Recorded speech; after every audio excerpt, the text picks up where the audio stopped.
이번 한 주도 모두 잘 건강하게 지내고 계시지요? 목요 기도회 우리 시작하도록 합시다. 우리 같이 기도하신 후에 로마서 강해 시작하도록 하겠습니다. 같이 기도합니다. 하나님, 이 시간에 우리가 주의 말씀을 드리려 합니다. 오늘 하도 피곤하고 또한 지친 몸을 가지고 있지만 주의 말씀을 듣고 깊은 깨달음 통하여서 우리 영혼이 기뻐하게 하시고 우리 육체 또한 주 안에서 평강하도록 도와주시기 원합니다. 이 시간 진리가 우리 가운데 전해져서 우리의 마음을 온전케 하며 우리 신앙을 바르게 하시옵소서. 또 하나님께 영광을 돌리며 감사하게 하옵소서. 주께서 함께하기 원하며 예수님 이름으로 기도합니다. 아멘. 오늘 우리는 로마서 2장의 말씀을, 로마서 1장 2절 말씀을 우리가 함께 살펴보려고 합니다. 로마서 1장 2절 말씀 우리 같이 읽도록 합시다. 이 복음은 하나님이 선지자들을 통하여서 그의 아들에 관하여 성경에 미리 약속하신 것이라. 아멘. 이 말씀을 통하여서 우리의 복음이 무엇인지, 사실 오늘 본문에서 가장 핵심적인 내용은 우리가 살펴볼 핵심적인 내용은 이 복음이 미리 약속하신 것이라는 사실에 대하여 좀 더 깊이 이해하려고 합니다. 이 말의 의미가 무엇인지, 왜 바울이 이러한 표현을 쓰는지에 대하여 살펴보려고 합니다. 사실 바울은 이 미리 약속된 복음이라는 것, 이것에 대하여 그 설교의 그 중심에 있었고, 또한 그가 설교를 할 때에 이 내용을 앞서서 이 내용을 설명하면서 복음을 전하고 있다는 사실을 우리가 알게 돼요. 그래서 이 약속된 복음이라는 것, 이것은 바울의 설교에 있어서 가장 중요하며 또한 바울의 설교의 핵심이라고 할 수 있습니다. 왜 그런지에 대하여, 그 어떻게 이렇게 약속된 복음을 전하는지에 대하여 우리가 성경 몇 구절 통하여 좀 살펴볼게요. 먼저 사도행전 13장에 보면 이런 구절들이 있는데요. 바울이 비시디아 안디옥이라는 곳에 갑니다. 동료들과 함께 습관에 따라서 안식일에 회당에 들어갑니다. 그때 회당에 있었던 회당의 우두머리들이 새로 온 사람들을 보고 이제 바울과 그의 일행을 보고 너희가 할 말이 있으면 일어나 말하라고 합니다. 그래서 이제 바울이 일어나서 말씀을 전하는 장면이 나옵니다. 그것이 이제 사도행전 13장 16절 17절 말씀이 이렇게 시작되는데요. 함께 읽도록 합시다. 바울이 일어나 손짓하여 말하되 이스라엘 사람들과 및 하나님을 경외하는 사람들아, 들으라. 이 이스라엘 백성의 하나님이 우리 조상들을 택하시고 애굽 땅에서 나그네 된 그 백성을 높여 큰 권능으로 인도하여 내사. 아멘.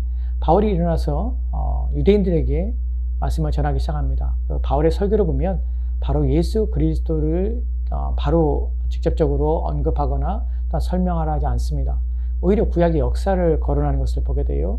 이스라엘 백성의 하나님이 택하셨다는 것을 먼저 말합니다. 이스라엘 백성을 택하셨고 그들이 애굽에서 나그네 되었을 때에 하나님께 그들을 높여서 그들을 이제 불러내신 것이에요. 여기부터 시작해서 바울이 이어가는 것을 보게 되면 사무엘의 때에 대하여, 사울의 왕에 대하여, 그리고 이제 다윗에 대하여 이야기합니다.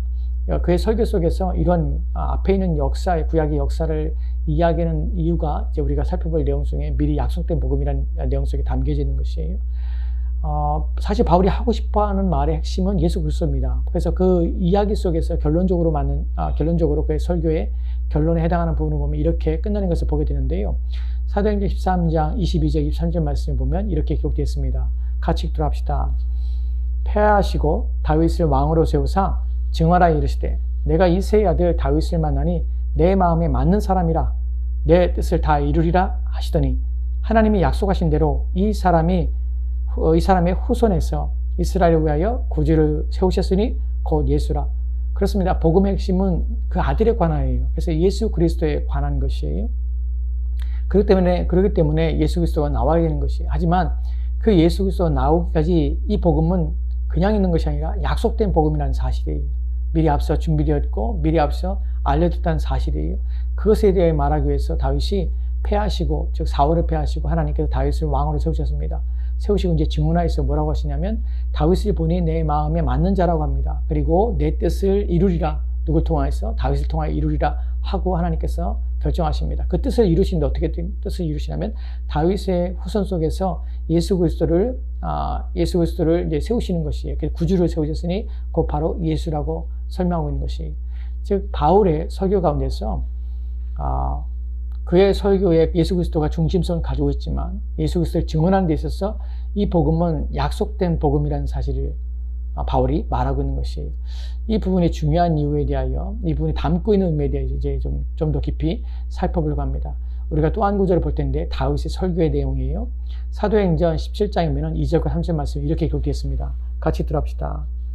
바울이 자기의 관례대로 그들에게로 들어가서 새 안식일에 성경을 가지고 강론하며 뜻을 풀어 그리스도가 해를 받고 죽은 자 가운데서 다시 살아나야 할 것을 증언하고 이르되 내가 너에게 전하는 예수가 곧 그리스도라 하니 아멘. 여기서도 바울의 복음의 핵심은 예수 그리스도입니다. 예수 그리스도가 곧 그리스도라고 합니다. 근데 여기서 보면은 성경을 가지고 강론했다고 합니다.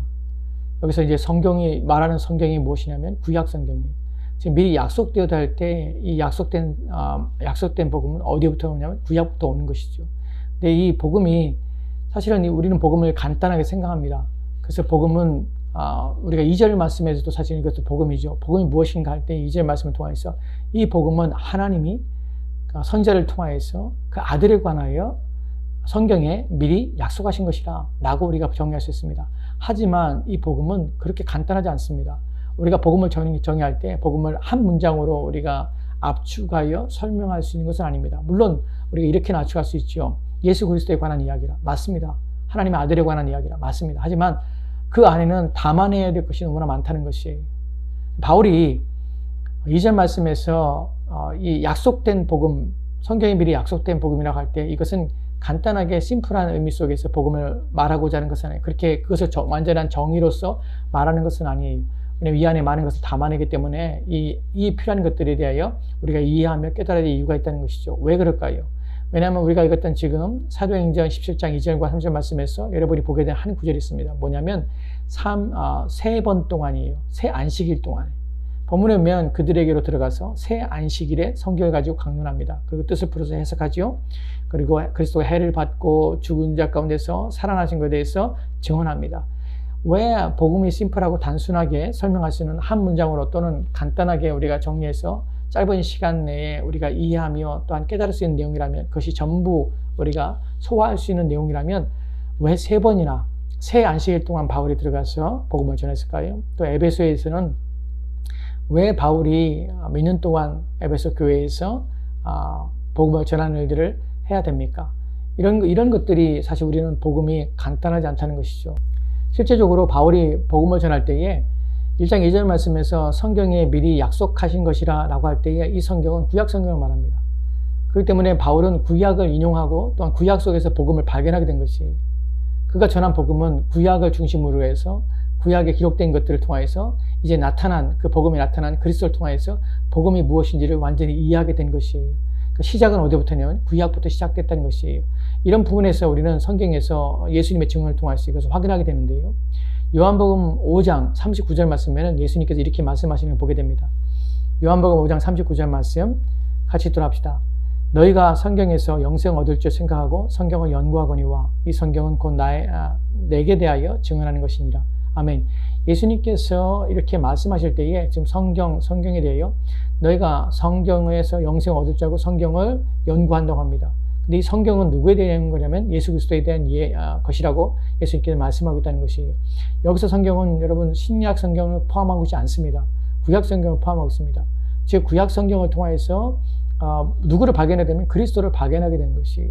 그러니까 사람들이 구약 성경은 이제 신약에 예수님이 왔기 때문에 신약에 복음이 있기 때문에 구약 성경은 필요 없다고 얘기하는 것들은 잘못된 것이에요. 또한 복음은 신약에만 나타난다고 얘기하는 것도 잘못된 것이에요. 오히려 복음은 어디에 포함되냐면 구약에 포함되어 있고 구약 속에서 복음이 시작되었고 그 구약에 나타난 예언됐던 약속되었던 그 복음이 이제 신약에 와서 그것이 성취되어진 것입니다. 즉 그래서 신약과 구약을 따로 분리하거나 구약에는 읽으면서 우리는 율법적으로 구약을 읽거나 구약은 우리가 예수 그리스도에 생각하지 않고 구약을 읽거나 하면 안 되는 것이에요. 성경 전체는 바로 예수 그리스도에 대한 이야기이고 또한 복음에 대한 내용이 담겨져 있습니다. 그래서 우리는 구약을 읽게도 복음을 듣고 또한 복음에 대한 이해를 가지고 구약을 읽게 되는 것이에요. 사실은 이래서 디모데후서 3장 16절과 17절 말씀에 이렇게 기록된 것을 우리가 보게 되는데 같이 읽도록 합시다.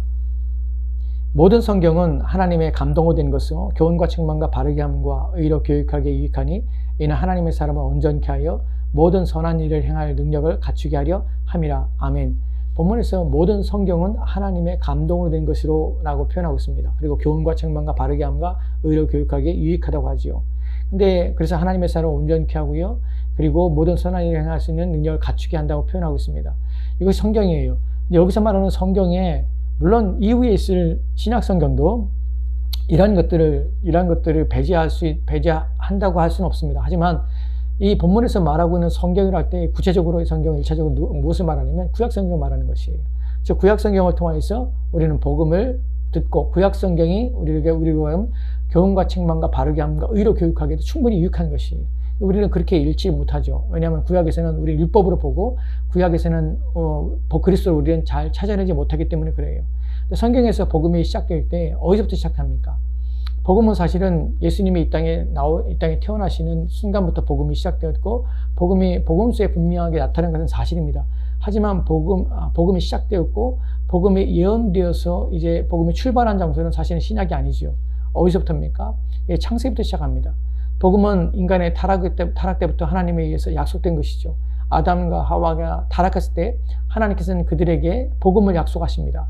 그래서 하나님의 약속 속에서 우리가 복음을 어떻게 발견하게 되냐면 여자의 우선은 뱀의 우선에 머리를 상하게 한다는 부분에서 거기서 우리는 약속된 복음이 이제 시작되었다는 사실을 우리가 발견하게 되는 것이에요. 바울이 성경에 미리 약속된 것이다 라고 할 때에 복음할 때에 바로 이런 내용이 이 안에 담겨져 있는 것입니다. 또한 이 복음은 아담과 하와에게만 주어진 것이 아니라 창세기 12장에서 아브라함에게도 그 복의 근원이 되는 부분에서 하나님께서는 그의 그 후손들에게 하나님께 복을 주시며 그들을 또한 하나님께 구원하실 것을 약속하신 장면을 보게 됩니다. 믿음으로 의롭게 되는 것을 우리가 보게 돼요. 이런 부분들이 바로 복음이 계속해서 오게 되는 것입니다. 또 하나님께서는 그것만 아니라 다윗을 통하여서도 하나님께서는 그의 후손에 대한 약속을 하시고 복음을 약속했다는 사실을 우리가 알게 되는 것이에요.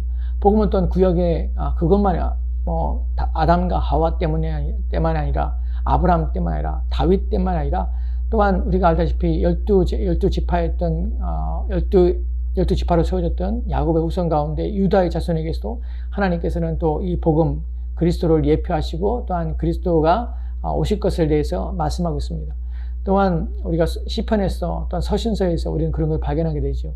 특별히 우리가 잘 알고 있는 이사야서 7장에서는 여자 후손에게 나실 것을 미리 예언하신 것을 보게 되고 또한 이사야서 53장에서는 그가 이 땅에 오셔서 고난을 받는 이유가 십자가의 죽으심의 이유에 대하여 또 설명했고 또한 소선지서 속에서는 예수님께서 어린 나귀를 타고 오실 것을 예언하셨고 또한 무덤에 장사되는데 그 무덤이 어떤 장소에 장사될 것인지를 또한 예언하고 있고 또한 그분이 죽지 않으시고 이제 다시 부활하실 것을 또한 시편에 또 예언하고 있는 것을 보게 됩니다.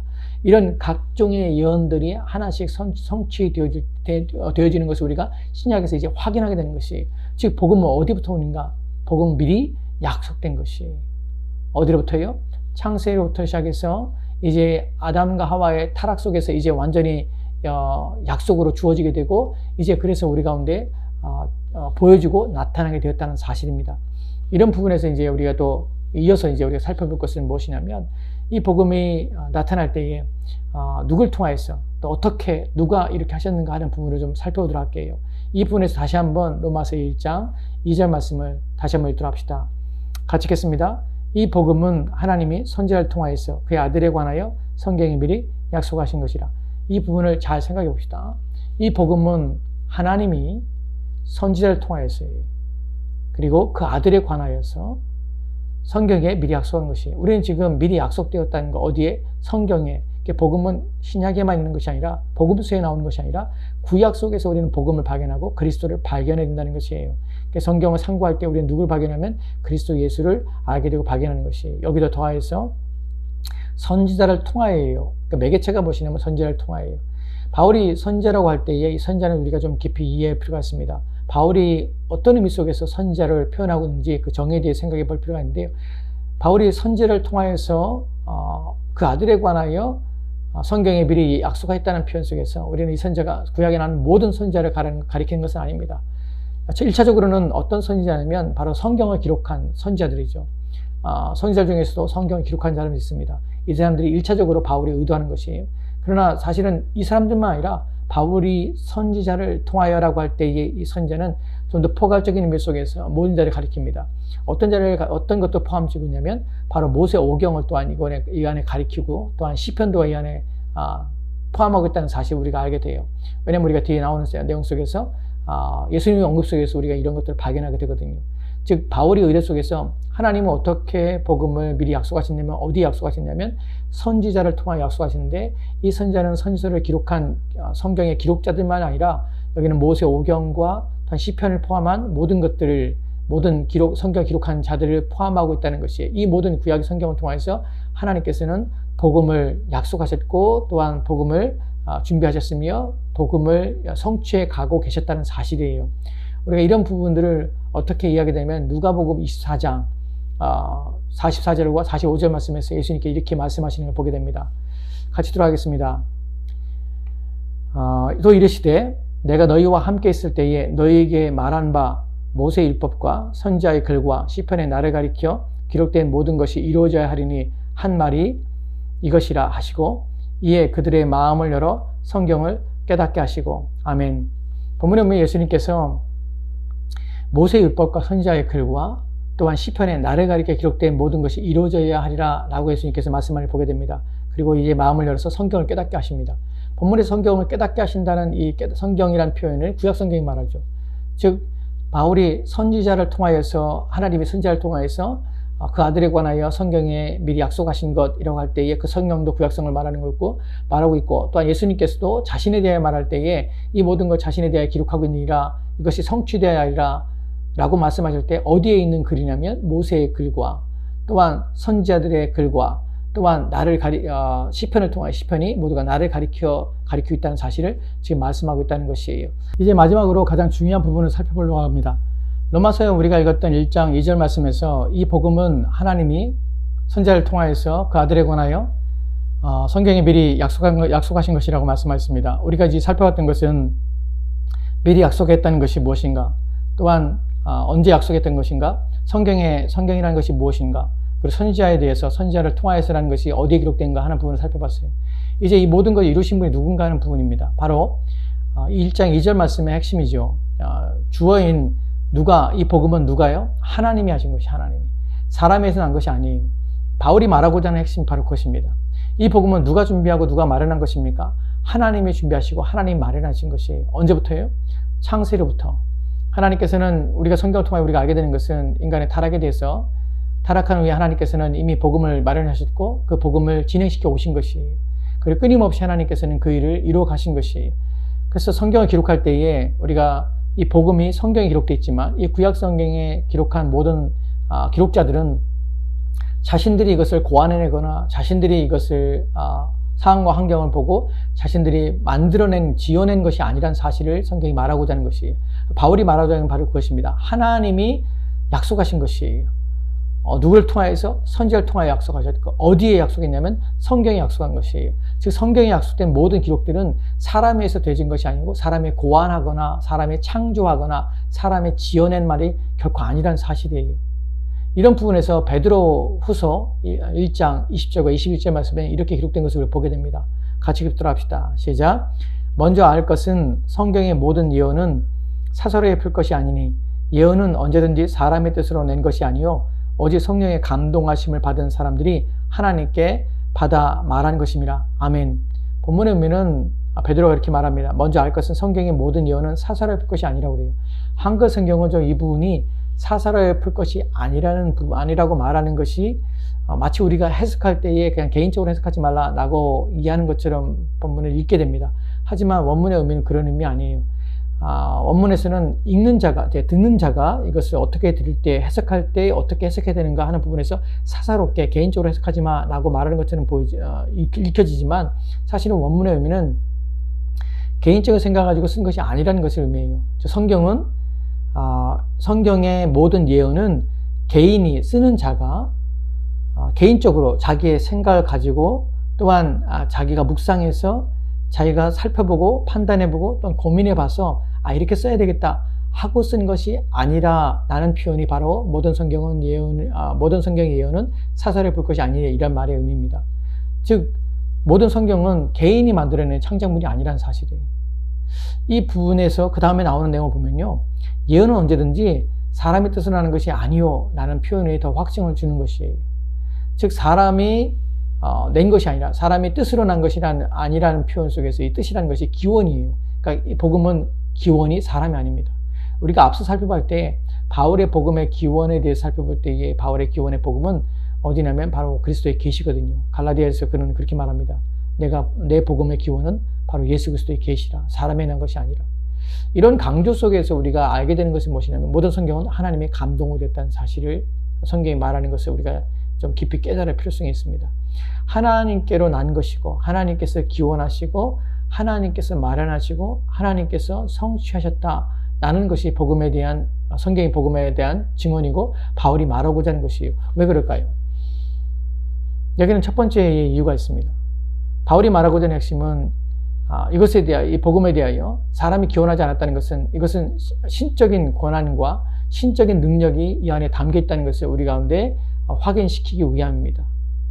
두 번째로는 그 하나님에 대하여 우리가 감사해야 될 내용이 이 안에 담겨 있다는 의미를 담고 있지요.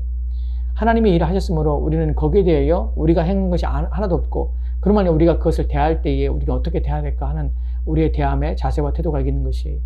즉 첫 번째로 이것이 신적 기원이라는 생각 속에서 우리는 깊이 이해해야 합니다. 여러분 우리가 성경 볼 때 구약 성경이나 신약 성경에 동일합니다.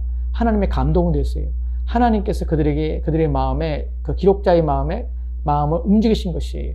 그의 마음에 성경을 기록하고자 하는 내 마음을 주셨을 뿐만 아니라 기록하도록 하시되 기계적으로 하실 것이 아니지만 그의 마음에 역사하셔서 그들의 마음에 감동해서 기록해야 할 내용들을 주시고 그 기록할 내용들이 목적과 의미에 합당하게 기록하도록 단어나 또한 문장이나 문맥이나 하는 것들을 하나님께서 그것을 관리하시고 또한 감독하시며 또한 인도하셨다는 것이에요. 그래서 실수나 오류가 없이 성경을 기록하여서 하나님 뜻을 가장 분명하고 또한 확실하게 기록하도록 만드셨다는 것이에요.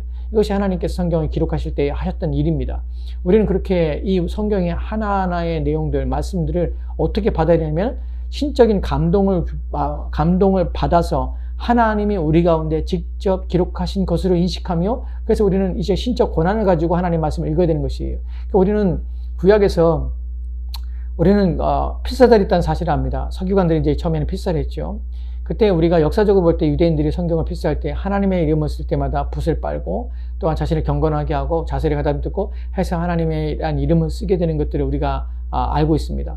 여러분 하나님에 대하여 우리가 성경이 하나님의 신적인 권한을 가지고 있다는 사실을 우리가 알게 된다면 그 모든 기원과 그 모든 기록이 하나님의 주어진 것이고 이 복음이 그래서 우리 가운데 전해졌다는 사실을 우리가 알 때 우리는 이 하나님 말씀 받을 때 정말 우리 마음의 경건함으로 하나님 말씀을 받아야 됩니다. 두려움으로 하나님 말씀을 받아야 되는 것이에요.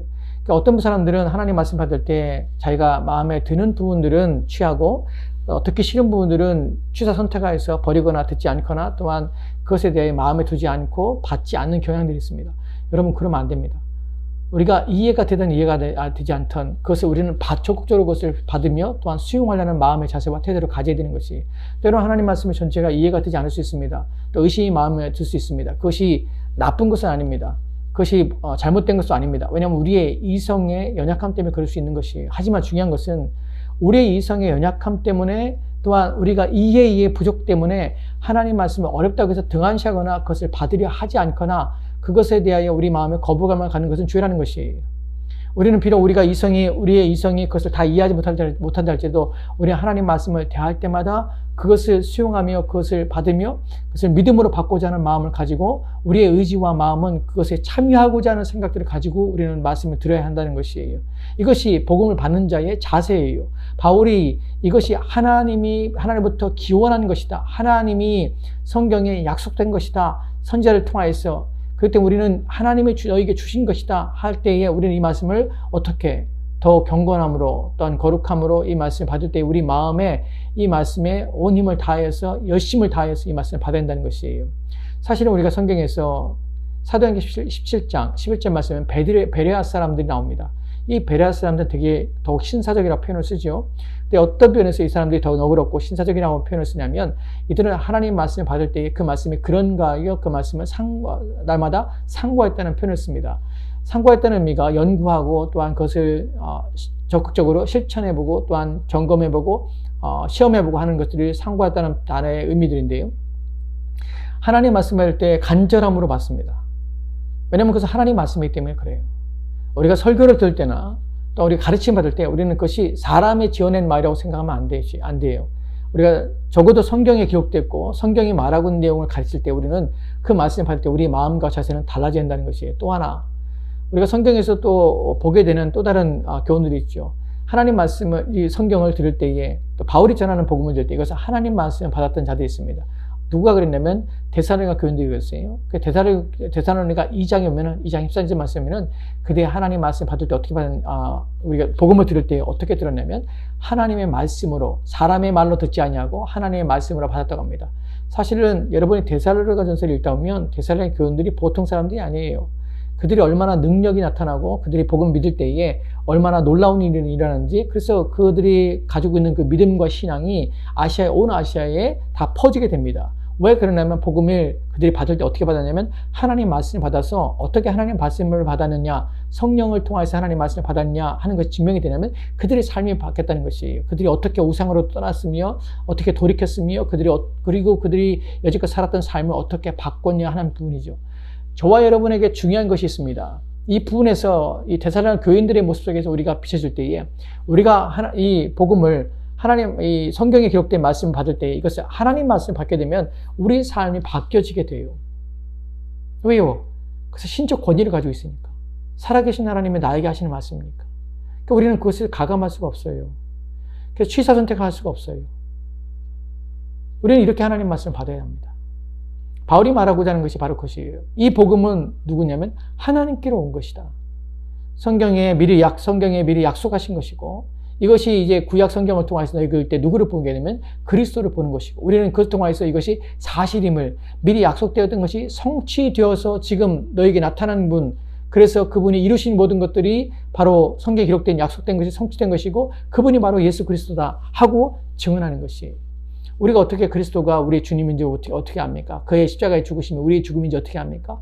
바로 구약 속에서 이미 하나님께서 선지자를 통해서 약속하신 것이 이제 성취되었기 때문에 우린 그걸 통하여 그리스도가 나의 주 또한 나의 구주시고 또한 내 영혼을 보존하시며 지키시며 또한 나를 위해 십자가에 죽으신 분임을 우리가 확신하게 되는 것이에요. 말씀 맺도록 합시다. 오늘 우리가 했던 본문 속에서, 우리가 살펴본 본문 속에서 중요한 것이 하나님이 복음을 장세로부터 시작해서 미리 예정하시고 택하셔서 우리를 구원하시며 우리가 타락한 후에 그 복음을 계속해서 이어오셨습니다. 이 부분에서 우리가 생각할 두 번째 내용이 아까 말씀드린 대로 우리는 하나님 앞에 감사해야 됩니다. 하나님께서는 인간의 타락과 인간의 범죄 속에서도 끊임없이 이 복음의 약속들을 꺾지 않으시고 멈추지 않았던 사실이에요. 우리가 알다시피 아담과 하와가 범죄한 후에 하나님께서 복음을 약속하였지만 우리는 그의 아들 속에서 살인의 일이 일어나고 합니다. 그럼에도 불구하고 하나님께서는 그 복음을 이어가시죠. 창세기 6장에 와서는 세상의 죄악이 관여할 정도로 더 이상 하나님의 말씀이 더 이상 그들 가운데 없는 것처럼 보이는 그런 시기 속에서 하나님께서는 믿음의 사람을 세우시고 그 약속을 노아를 통하여 성취해 가시며 또한 아브라함을 통하여서 계속해서 이어져 오는 것을 보게 됩니다. 구약 전체 속에서 하나님께서는 이스라엘의 범죄 타락 속에서도 끊임없이 자신이 약속하신 그 복음을 멈추지 아니하시고 그 복음을 이끌어 오시고 그 복음을 지속하셔서 신약에서 그리스도가 오시게 하신 말미암아 그 약속을 완전히 나타내시고 드러내셔서 그 복음을 우리에게 전해주시고 우리에게 믿게 하시고 또 우리가 그 복음을 의지하며 살게 하신 것이에요. 이것이 저와 여러분이 받은 복음입니다. 이 복음은 하나님의 열심을 통해서 우리 가운데 주어지고 되어진 것이에요. 그렇기 때문에 우리는 하나님께 감사해야 되는 것이에요. 부디 하나님의 은혜에 감사하시고 우리가 받은 이 복음이 얼마나 가치 있으며 얼마나 놀라운 것인가, 하나님이 이 열심히 우리를 구원하시는구나 하는 것을 알 때에 우리 마음의 동기와 우리 마음의 생각들이 하나님께로 붙어 있으며 더욱더 하나님을 의지하며 하나님의 말씀에 순종하며 살고자 하는 마음을 일으키게 되는 것이에요. 부디 저와 여러분이 이런 하나님의 은혜에 감동되어서 더 하나님을 섬기는 저와 여러분 되었으면 좋겠습니다. 더 하나님을 사랑하는 저와 여러분 됩시다. 기도합시다. 하나님 감사합니다. 오늘 우리가 하나님이 마련하시고 하나님이 준비하셔서 이미 구약 성경을 통하여 우리 가운데 약속하셔서 그것이 성취되게 하시고 그 모든 과정과 그 모든 되어지는 것이 하나님의 인내와 참으심과 하나님의 사랑의 결과로 이 복음이 우리 가운데도 전해질 뿐만 아니라 전해진 복음이 믿어지게 하시고 그 복음을 의지하며 살게 하심이나에 감사합니다. 이 모든 걸 이루신 하나님 앞에 영광을 돌리게 하시고 이 크신 사랑 앞에 우리의 마음에 감동되어 우리 또한 주님을 사랑하며 인내함으로 우리의 믿음과 신앙 가운데 살도록 도와주시옵소서. 주 오시는 그날까지 우리가 온전히 주 앞에 세워지기 소망하며 감사드리며 예수님 이름으로 기도합니다. 아멘.